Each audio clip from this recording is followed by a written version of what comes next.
Hello, magical friends! It's Roro here! And today, we are visiting a super silly farm.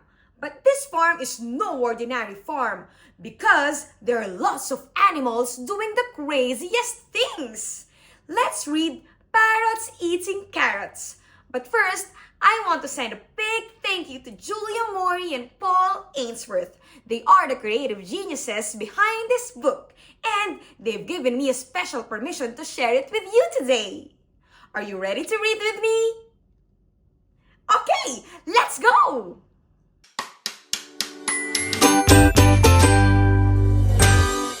Roro's Magic Tales!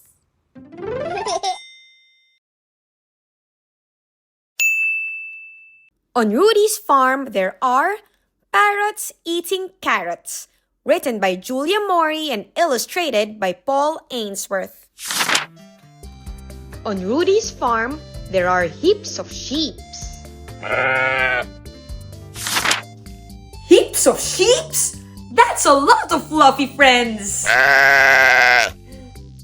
Can you baa like a sheep? Baa! There are cows in towels with bushy brows. Wait a moment! Cows in towels? Are they having a spa day? I want to join too! Can I join you in the bathtub? Can you moo while brushing your eyebrows? Moo! There are fluffy ducks on trucks. Quack quack! Honk honk! These ducks are going for a joyride. Can you point to the duck who is on the blue truck? How about the duck on the yellow truck? And how about the one on the red truck?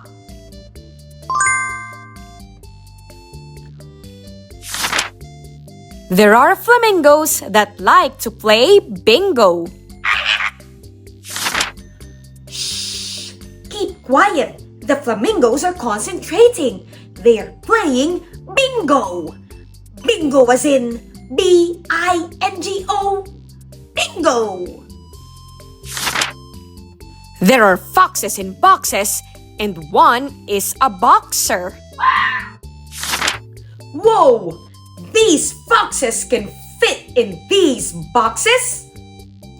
Can we count how many foxes are there? 1, 2, 3, 4. 4 foxes in boxes. There are chooks that look in books. Bok bok! These chooks are reading. What smart little cluckers! What book do you want to read today? Can you cluck while turning a page? Bok bok bok! Bok bok bok!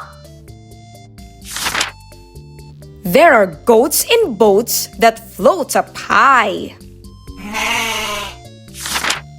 Goats in boats in the sky? This farm is wild. Row, row, row your boat gently up the sky. There are charming llamas wearing pajamas. Aw, their pajamas are too cute. Oh, but these cutie llamas make me want to go to sleep.